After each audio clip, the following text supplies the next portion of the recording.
the biggest snake in history. And still, somehow, you're the underdog. You wake up, not gently, not with a yawn, but with a full-body slap of swamp muck and ancestral trauma. You're born into the sweaty, steaming armpit of prehistoric South America, a rainforest still trying to decide if it wants to murder you by drowning, dehydration, or dinosaurs with PTSD. Except, plot twist, dinosaurs are gone. It's 60 million years ago, the Paleocene. The T-Rexes are dead, and mammals are just weird little things with teeth and zero impulse control.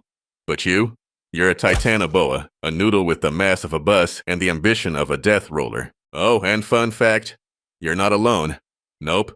Your mom gave birth to dozens of you in one go and then immediately dipped like she left the oven on. There's no bedtime story, no jungle hugs, just a fat good luck and the faint hiss of abandonment. You're 2 feet long and look like someone stretched a garden hose too far. Cute? Maybe. But everything bigger than you sees you as a wriggling meat snack. You learn your first rule. The mud is your friend. You bury yourself, eyes peeking out like a traumatized periscope. Predators? They're everywhere. Giant prehistoric crocodiles that look like they were designed in a nightmare. Flightless birds with attitudes. Even other snakes, your own kind, will absolutely eat you if you blink wrong. Welcome to family dinner where you are the entree. Uh-oh. But you're not just prey, you're potential. That tiny tongue flicking the air, it's not just weird, it's your early warning radar. That thick slimy skin. Camouflage 101. You wait, motionless, and then, bam! First kill, a prehistoric frog. Small, crunchy, terrified. You don't even chew, just compress it with the slow-motion hug of death. And guess what? You feel alive. Over the next few years, you grow, and keep growing. You level up from bugs to birds to things that scream. By your teenage snake years, you're longer than a minivan and way more than a grand piano. Still think snakes are fragile? You're 2,500 pounds of coiled death spaghetti. Your growth comes with new challenges, mostly involving your ego. You're not just bigger now, you feel untouchable, so you do what any overconfident prehistoric death worm would do. Pick a fight you shouldn't. You spot a juvenile Purosaurus, basically a prehistoric tank with teeth, and think, yeah, I can handle that. Spoiler, you can't. You slither into the water, muscles rippling like wet rope, eyes locked on your target. You wait for the perfect angle. You strike with the confidence of a creature that's never lost a fight. And then, nothing. No squeeze, no scream, just cold, ancient armor under your coils. The croc turns with the emotional investment of someone swatting a fly and slaps you sideways with its tail. You hit a tree. The entire tree. It doesn't chase you, it doesn't need to. You already lost. You drag yourself away, nursing bruises and a very dented ego. Lesson learned? Maybe. But probably not. You're still a Titanoboa. If overconfidence were venom, you'd be lethal. Now you're old enough to take risks. You slide up to the riverbank, silent as sin, and what do you see? A young caiman.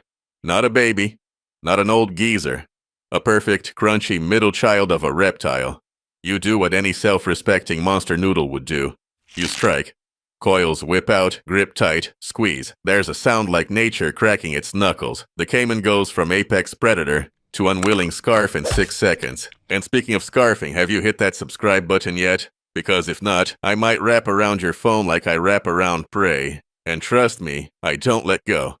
But back to the grind. Being top tier comes with a price. You're no cheetah. You're slow. You can swim like a dream, but on land, you're the definition of awkward. Ambush is your only trick, and if you blow it, you're just a very expensive noodle flopping through the underbrush. One day you sense something strange. Pheromones in the water. You follow the trail, and there she is. Oh my god. A female Titanoboa, basking in the sun like she owns it. You approach. Careful. This isn't Tinder. There's no swipe left. It's coil and hope. You begin the ritual, slow movements, circling, wrapping, a prehistoric tango that ends in what scientists politely call mating, and you'll remember as, that time I almost got strangled by love. Weeks pass. She vanishes into the jungle, pregnant with your monstrous little future. You go back to lurking, feeding, surviving. It's not like you're gonna raise the kids anyway. You're a snake. The parenting book ends at leave. Seasons blur into years. You're now 40 feet long. That's 4 stories of pure nope. Your diet? capybaras the size of sheep, ground sloths that take naps between steps. You've even tried gnawing on turtles the size of kiddie pools. Life is simple. Eat, bask, don't die.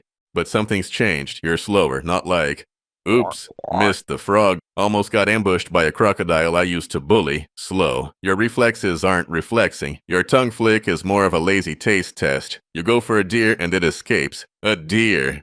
The insult stings more than the hunger. You crawl into a shallow pool, half submerged, letting the water support your ancient bones. You remember when you could glide through the swamp like a shadow. Now? You're just old. Still massive, still terrifying, but tired. The jungle hums around you, buzzing, clicking, breathing. But today, something's different. As you float, watching the jungle blur with the late afternoon mist, you feel a ripple. Not in the water, but in you. Movement on the far side of the swamp catches your eye. Another Titanoboa, not just any. Young, fast, sharp. You remember that look, that coiled tension, that hunger for dominance. It slithers like liquid ambition, surveying the water like it owns it. You don't move. Partly because you're tired, partly because you know what's coming. It doesn't strike, not yet. It sees you, recognizes you, and passes. You're not a threat, you're just background now. The insult cuts deeper than any bite. You used to be the nightmare. Now you're a memory flickering on the surface of a world that's moving on without you. And maybe, just maybe, it's time. Not to quit, but to accept. That even legends fade. Then you sense it, a ripple. Prey. A capybara, bold and unaware, drinks just feet away. It's so close, so stupid. You lunge, but your coils don't strike like they used to. Your body creaks. Your grip slips. The capybara wriggles free, sprints into the brush, and doesn't even look back. You lie there, panting, not because you're tired, because you're done. And maybe that's okay. You were the top predator for decades. You grew from a mud-hugging baby to a living nightmare. You ruled the rivers, strangled crocodiles, loved and left like a true monster. But time hunts us all. Not even a 2,500-pound death noodle gets a pass.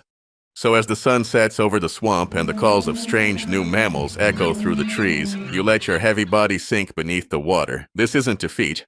It's history. You were Titanoboa, the legend, the final boss of the Paleocene. And hey, if you made it this far without getting eaten, maybe you've earned a reward. If you were born as any prehistoric animal, which one would you choose? Or would you rather stay a soft, squishy 21st century human with Wi-Fi? And don't forget, like the video before another Titanoboa decides your screen looks like lunch, subscribe to join the only channel where evolution gets roasted one species at a time. And remember, just because you're big, doesn't mean life isn't bigger.